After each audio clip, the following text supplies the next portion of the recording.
अस्सलाम वालेकुम नाज़रीन, प्रोग्राम पंजाब टॉक के साथ मैं हूं आपका मेज़बान सोबान कुरैशी। नाज़रीन, इस वक्त मुल्क के पॉलिटिकल मंजरनामे पर जहां PDM की हुकूमत के ख़िलाफ़ और हुकूमत की सिंध में पीपल्स पार्टी के ख़िलाफ़ लॉन्ग मार्च और एहतजाजी तहरीक का चर्चा जारी है, वहीं हुकूमत की जानिब से मुल्क में माशी तरक्की की शरह 5.37% तक पहुँच जाने का दावा किया गया है। और हुकूमती दावा सिर्फ सरकारी अदाद-ओ-शुमार के मुताबिक ही नहीं बल्कि ब्लूमबर्ग और द इकोनॉमिस्ट जैसे माने ताने आलमी इदारों ने भी इसकी तस्दीक की है। और दिलचस्प बात तो यह है कि नून लीग के साबिक वज़ीर ख़जाना मिफ्ताह इस्माइल साहब ने भी इस तरक्की की शरह को दुरुस्त करार दिया है। तो अब सवाल तो ये है कि जब हुकूमत और अपोजिशन के माहिर इक़्तिसादियात दोनों इस बात पर मुत्तफ़िक हो गए कि मुआशी तरक्की की शरह 5% से ऊपर जाने की तस्दीक कर रहे हैं, तो फिर इसके असल समरात अवाम तक क्यों नहीं पहुँच रहे? मुल्क में महंगाई है कि कम होने का नाम नहीं ले रही। इसी तरह गुज़िश्ता कई दिनों से मुल्क में सदारती निज़ाम को लाने की बात गश्त भी सुनाई दे रही है। और गवर्नर पंजाब ने इसी दौरान एक बड़ा दावा भी कर डाला कि गुज़िश्ता रोज़ जब मीडिया में ये खबरें सामने आई कि उन्होंने कहा कि इमरान खान को वज़ीर आज़म उन्होंने बनवाया, और जब उनका यह बयान मीडिया पर फैला तो आज उनकी जानिब से इसकी तरदीद भी कर दी गई है। तो इन्हीं तमाम इशूज़ और उनसे जुड़े हक़ाइक़ पर गुफ्तगू करने के लिए हमारे साथ फ़ोन कॉल पर मौजूद हैं पाकिस्तान तहरीक इंसाफ के रहनुमा रिहान सत्ती साहब, इस्लामाबाद से हमारे ब्यूरो चीफ ज़ाहिर सत्ती साहब, सीनियर तजज़ियाकार और पाकिस्तान पीपल्स पार्टी के रहनुमा मुनीर सत्ती साहब, और लाहौर से हमारे साथ मौजूद हैं एडवोकेट चौधरी अबरार साहब। तो सबसे पहले तो मैं अपने तमाम मेहमानों को प्रोग्राम में वेलकम करता हूं। जी, तो रिहान सत्ती साहब, आपको आवाज़ आ रही है मेरी? जी आवाज़ आ रही है। जी, मैं चूँकि आप हुकूमती तर्जुमान के तौर पर प्रोग्राम में मौजूद हैं तो मैं सबसे पहले आप ही से प्रोग्राम शुरू करना चाहूँगा।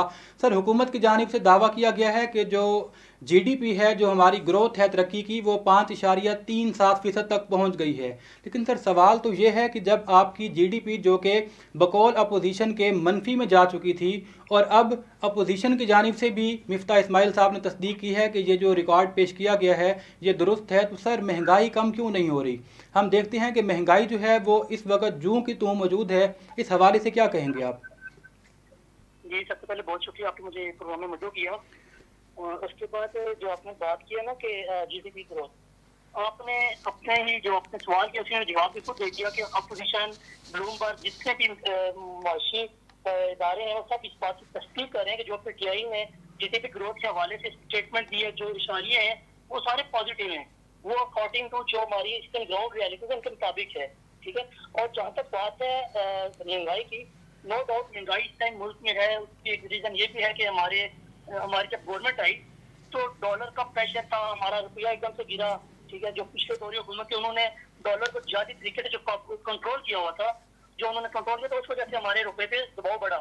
और दबाव जब रुपए पे बढ़ता है तो ऑटोमेटिकली आपकी हर चीज महंगी होती है। एक वजह तो ये होगी। दूसरी बात ये है कि जो भी हम इम्पोर्ट करते हैं, जो चीजें जैसे कि अभी घी में सोयाबीन यूज होता है, वो भी हम इम्पोर्ट करते हैं। उस इम्पोर्ट की वजह से जो रेट है, जो डॉलर हमारा महंगा हुआ है, उस रेट बढ़ने की वजह से हमारे ऊपर काफी दबाव है। ठीक है।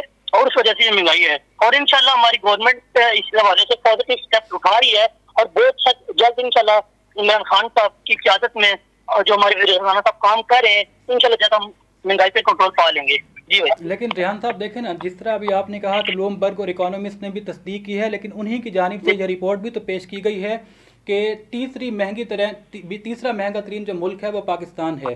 और सर, सवाल यही है, मैं दोबारा एक मरतबा फिर आपके पास ये सवाल लेकर आऊँगा कि जब हम ये दावा कर रहे हों कि GDP ग्रोथ 5.37 तक पहुँच गई है, तो उसकी असरात हमारे मुआशरे पर कब नज़र आएंगे? और दूसरी बात यह है कि अगर हम इसको फाइनेंस के एंगल से देखते हैं तो जिस वक्त मुल्क की इकोनॉमी ठीक हो, स्टेबल हो, तो इसका मतलब ये होता है कि मुल्क में जो लिविंग स्टैंडर्ड है वो अपग्रेड हो रहा है और महंगाई कम हो रही है।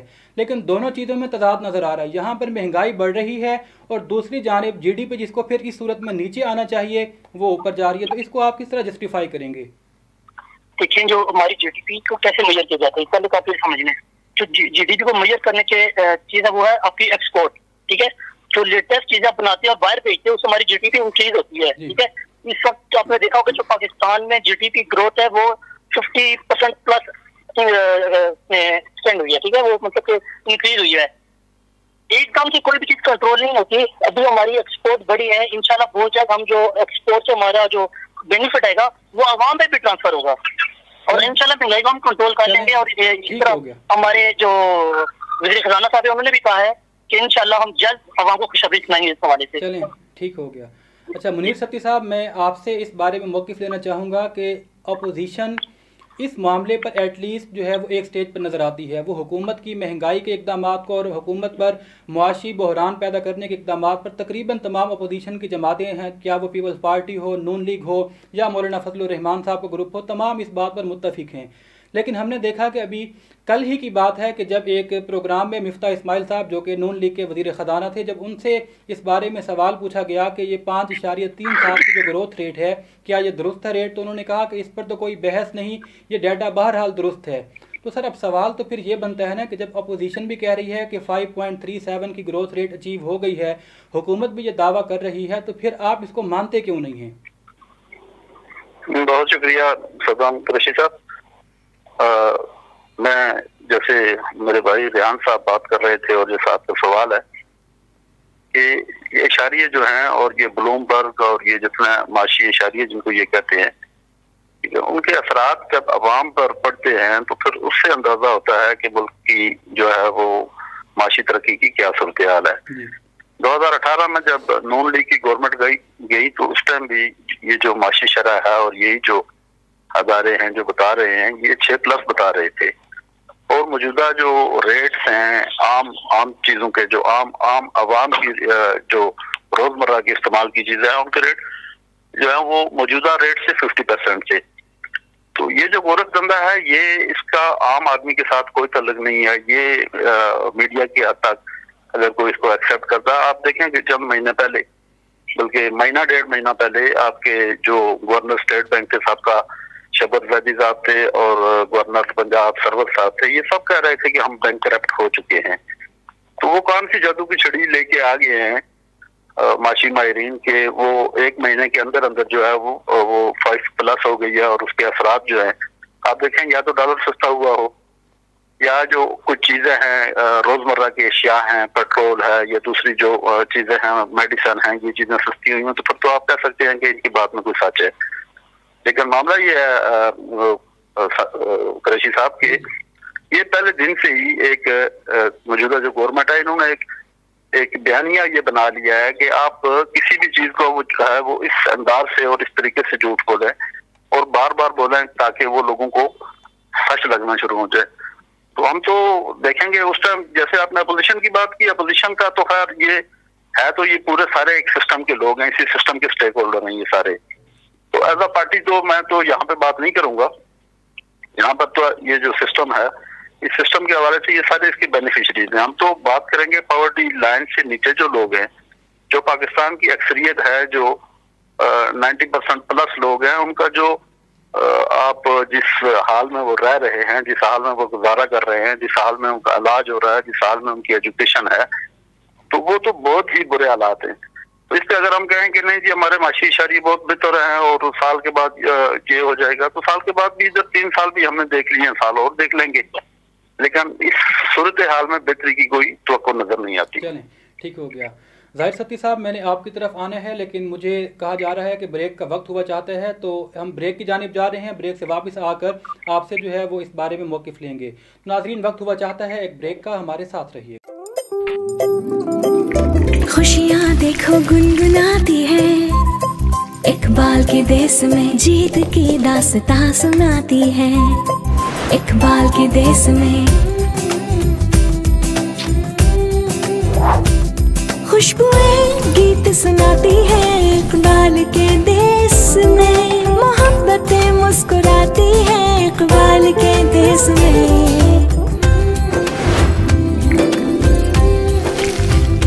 दस्तरखान सजाए जाते हैं, इकबाल के देश में पकवान खिलाए जाते हैं, इकबाल के देश में।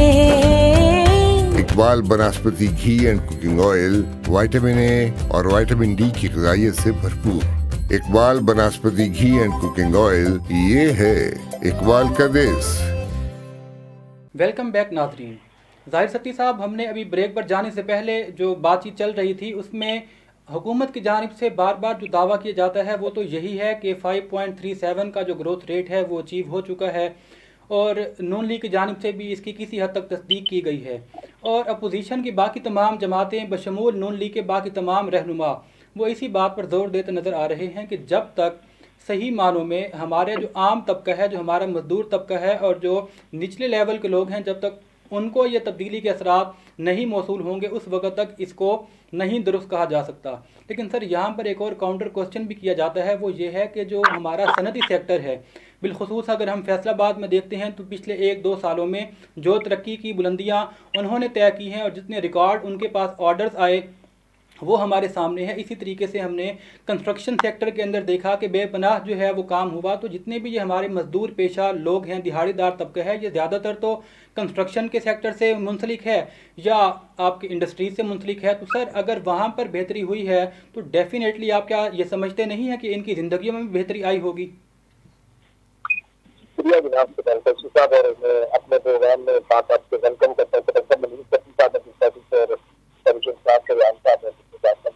अच्छा सती साहब, अपना थोड़ा माइक दुरुस्त कीजिएगा, आपकी आवाज़ थोड़ी कम आ रही है। जी मैं बिल्कुल जी सुभान साहब अभी ठीक आ रही है आपके पास आवाज़? जी बिल्कुल आवाज़ आपकी ठीक है, आप कंटिन्यू करें। जी तो सबसे पहले तबस्सुम मीर भाई ने भी बात की है और जनाब रेहान साहब ने भी बात की है। तो रेहान साहब ये कह रहे हैं कि जनाब हमारी जो है वो माशी तरक्की जो है वो बड़ी तेजी से बुलंदी की तरफ आई है। तो बात वही है कि जिस हुकूमत के पास अभी तक को वजीर खजाना जो है वो मुकम्मल तौर पे अपना नहीं मिल सका उनको, कि जब हम 22 साल की जदोजहद खान साहब की देखते हैं तो यही कहा जाता है कि असद उमर वजीर खजाना होगा, लेकिन असद उमर जो है वो बुरी तरह फ्लॉप होता है। उसके बाद 3 वजीर खजाना तब्दील होते हैं। तो आप अंदाजा लगा सकते हैं कि माशी तरक्की के इशारे किसे। देखिए हम किसी इकोनॉमिक्स को नहीं मानते, हम किसी और चीज को नहीं मानते। अवाम हमारी जो है वो ये चाहती है कि हमारी जो जरूरत है जिंदगी की अशिया है, खुर्दोनोश जो है वो कब सस्ती होगी। ये जितना भी है कि एक्सपोर्ट हो गई अपना, ठीक है जी, कपड़े की सनत चली है, कपड़े के अंदर क्यों सनत चली है वो आप भी जानते हैं और मैं भी जानता हूँ। वजह ये थी कि पूरी दुनिया के अंदर लॉकडाउन था, लॉकडाउन की वजह से वहाँ की इंडस्ट्री बंद थी। पाकिस्तान ने लॉकडाउन कम किया और उसकी वजह से ये हुआ कि हमारी इंडस्ट्री चलती रही और बैरूनी ममालिक में जब वहाँ पे ज्यादा वहाँ पे काम ना हुआ और वहाँ पे कपड़े की सनत रह गई तो यहाँ से ज्यादा इम्पोर्ट होना शुरू हो गया। तो अब मामला ये है कि हम एक कपड़े को या एक कंस्ट्रक्शन को देख के नहीं चलते। ना कपड़े से इंसान का पेट भरता है, ना कंस्ट्रक्शन से पेट भरता है। जरूरत जिंदगी में क्या, घी, आटा, चीनी, ये जो इनके पास दाएं बाएं जो लोग बैठे हुए हैं उनका एहतसाब कब होगा। अपोजिशन को तो ये पिछले 3 साल से एक ही जो भी इनकी हुकूमत के खिलाफ बोलता है वो उसको कह देते हैं कि ये नून लीग का, ये पीपल पार्टी का। लेकिन जो इनके दाएं बाएं बैठे हैं, जंगीदरीन का क्या बिगाड़ लिया इन्होंने, खुसरू बख्तियार का क्या बिगाड़ लिया, बाबर सितार नदीम का क्या बिगाड़ लिया, पेट्रोलियम का जिसने रातों रात जनाब वाला मजबूर कर दिया था हुकूमत को कि आप 24 रुपए रेट बढ़ा दे। सर इन लोगों का इन्होंने क्या बिगाड़ लिया है? मैं आपकी बात एक बात करना चाहूंगा यहाँ पे। देखिए जो आप बात कर रहे हैं ना कि क्या बिगाड़ लिया, ये बात ऐसी नहीं है।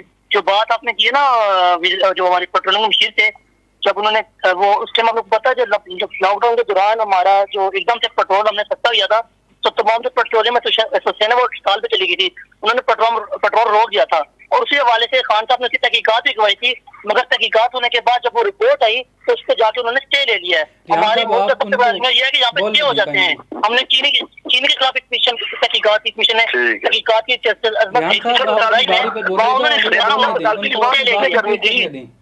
साहब को बात कंप्लीट करने दें काइंडली। जी सर, अब मेरी बात यह है कि सुभान साहब ये कह रहे हैं कि जी बिल्कुल स्टे हो गया था। अदालती रिफॉर्म्स किसने करनी थी? पिछले 3 साल से आपने लॉलीपॉप दिया हुआ अदालती रिफॉर्म किसने करनी है? ये स्टे जो रोज खड़े हो जाते हैं इनके स्टे किसने तोड़वाने? हमारी तरफ से आप तमाम अपोजिशन को उल्टा लटका दें जी, उनसे निकलवाए पैसे, MBS की तरह उनको कैद करें और नदीम बाबर स्टार को भी कैद करें, जनाब जंगीदीन को भी कैद करें, अलीम खान को भी कैद करें, खुसरू बख्तियार को भी पूछे कि तुमने आटे में से अरबों रुपए कैसे बनाए, इनको पकड़ के बंद कर दे। इनसे ले जैसे MBS ने मोहम्मद बिन सलमान ने तमाम लोगों को बंद करके पैसे निकाले थे। आप लोग पैसे निकाल सके? नहीं निकाल सके। आपने यहाँ पे बादशाह है, यहाँ पे डेमोक्रेसी है। ये बादशाह नहीं है, यहाँ पे जो है ना वो पार्लियामान के निजाम के तहत सिस्टम चल रहा है। पार्लियामान के तहत चल रहा है। जैसे अब सदारती अफवाह आपने छोड़ी हुई है तमाम पीटीआई ने, क्यों आप 3 साल नाकाम हो चुके हैं, आप आपको सदर बना दिए, अफवाह नहीं छोड़ी, बादशाह बना दिए, उसके बाद बादशाह बना दिया जाए। पीटीआई ने अफवाह नहीं छोड़ी, जैसे पीटीआई ने अफवाह नहीं छोड़ी, जब आप सिस्टम में चलता नजर नहीं आता तो जाहिर सी बात है सिस्टम आवाजें उठना शुरू होती हैं। रिहान साहब मुझे प्रोग्राम आगे लेकर चलना है, अगर आप आपस में झगड़ते रहेंगे तो प्रोग्राम आगे नहीं चल पाएगा। ये जब सिस्टम नहीं चलता है तो दूसरा सिस्टम ले आए, जब पहला नहीं है दूसरा, और दूसरा नहीं है तो तीसरा। तो बात यह है कि वो साहब आपको आवाज आ रही है मेरी? जी जी भाई, ये बात होगी कि लाला मांगे खेलने को चांद, ये नहीं तो तारा, तारा नहीं तो चांद। अब ये वज़ीर आज़म बनने का ख्वाब देखा 22 साल के बाद, अब सदर बनने का ख्वाब आ गया, उसके बाद बादशाह बनने का ख्वाब। रिहान साहब आप कहेंगे उनको बोलने देना, रिहान साहब उनको बोलने दें, अभी आपको मैं दोबारा पूरा मौका दूंगा। जी जी सर, सबसे बड़ी बात यह है, देखें कुरैशी साहब, हम ये चीज चाहते हैं, बेशक आप कहेंगे जी ग्रोथ रेट बढ़ गया है, अफरात ज़र बढ़ रही है, कुछ हो रहा है, लेकिन हमें तब फायदा होगा जब आवाम को आटा, घी, चीनी सस्ता मिलेगा।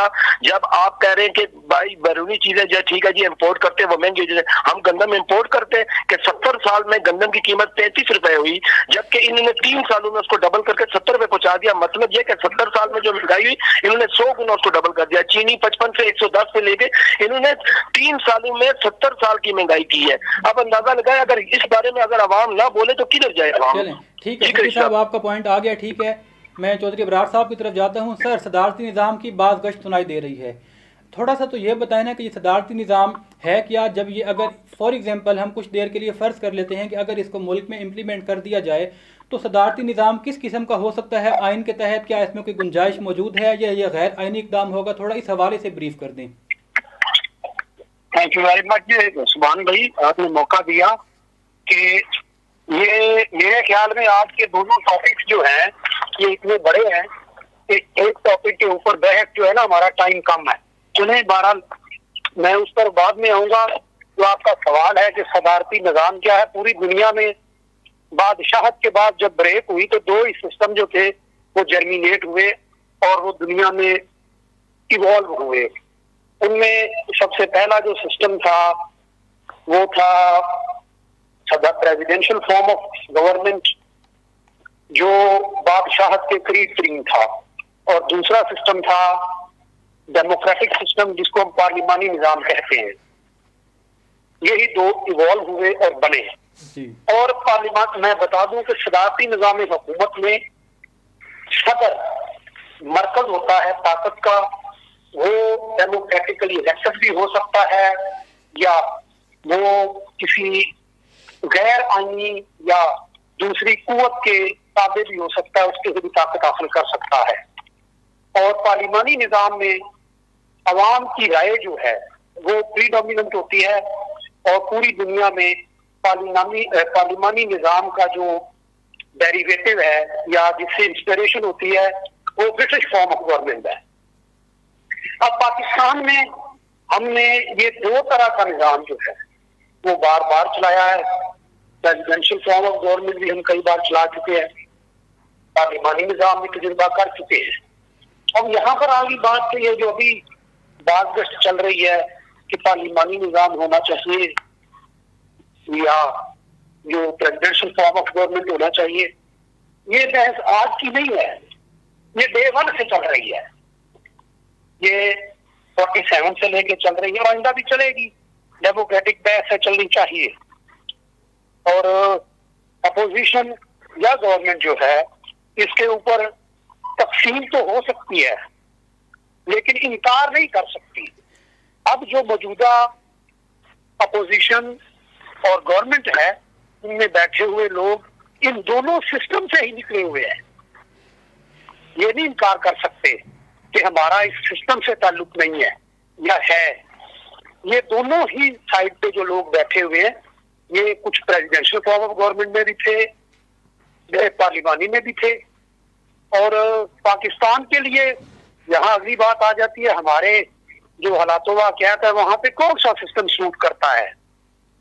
तो सियासत में या पूरी दुनिया में यहाँ पर भी ये form of government United Nations के तहत चल रही है, वहां पे वही सिस्टम बेस्ट है जो बेस्ट वर्क कर जाता है, जो लोगों को डिलीवर कर जाता है, जो अवामी मसाइल हल कर जाता है, आजकल के वे ऑफ लाइफ में या ग्लोबल विलेज में ये नहीं सोचा जाता कि इसका नाम क्या है, इस सिस्टम को ये कैसे पहचाना जाता है।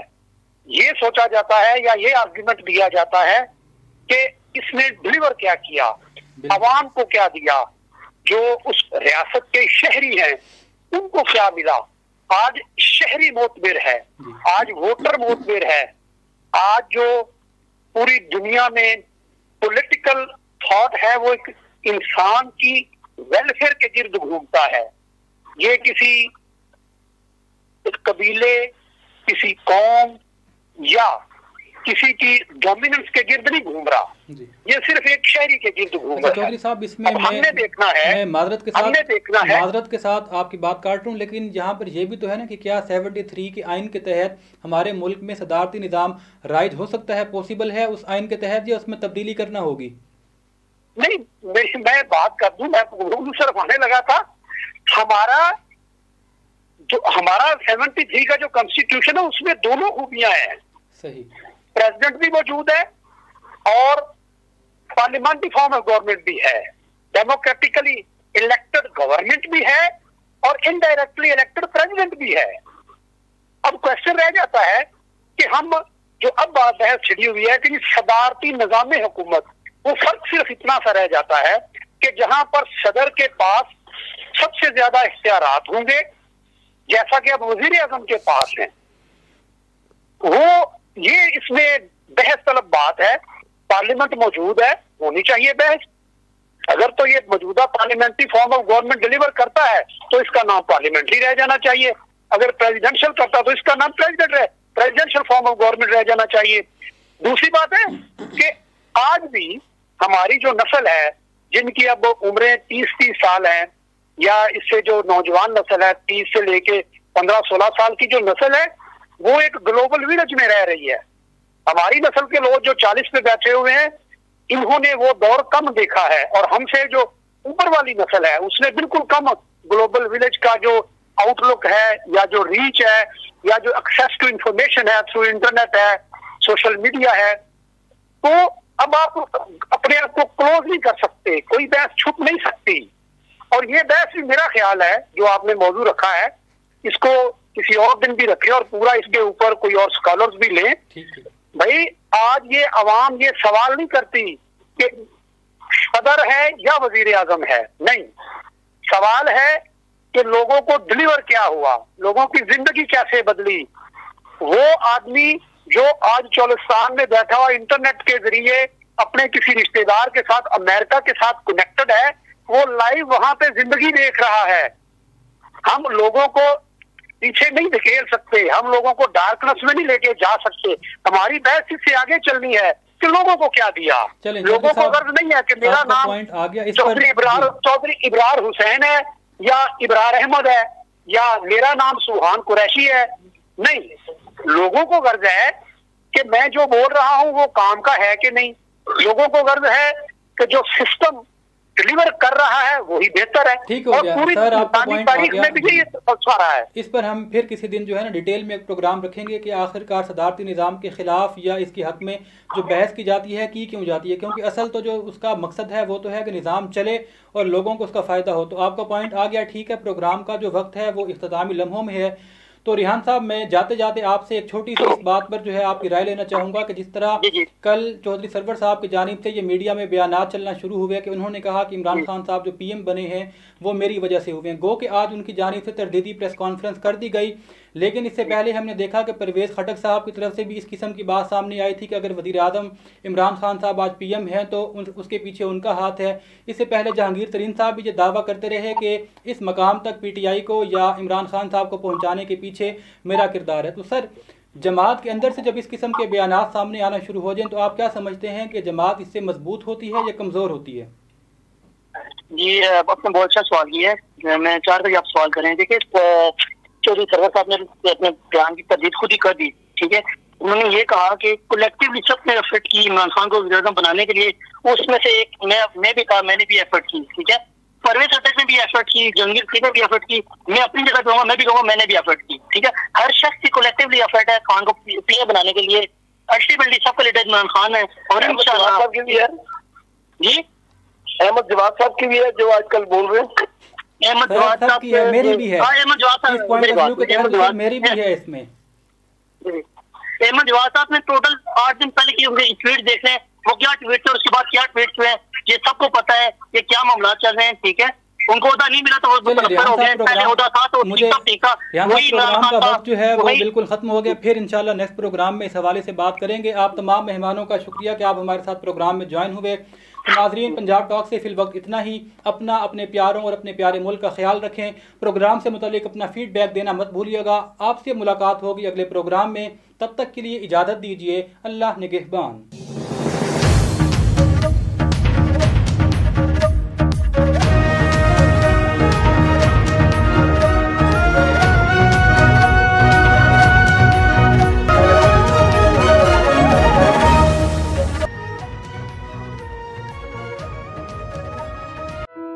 फिर वही कोरोना। थक गए ना सुनते सुनते। क्या छोड़ दी परवाह करना? तभी तो है तीसरी लहर। अब वक्त नहीं है एहतियात छोड़ने का। अभी तो वक्त है SOPs को याद रखने का, अपनी जिंदगी को एक बार फिर नॉर्मल बनाने का, मास्क पहनने का, समाजी फासला रखने का, हाथों को साबुन से धोने का और सैनिटाइजर इस्तेमाल करने का, घर को जरासीम से महफूज रखने का और मिलकर हिफाजत के दायरे को बढ़ाने का। आए मिलकर एक बार फिर पूरे पाकिस्तान में इस वबा को हराएं। ये पैगाम डेटॉल होगा साफ पाकिस्तान की जानिब से पेश किया गया है।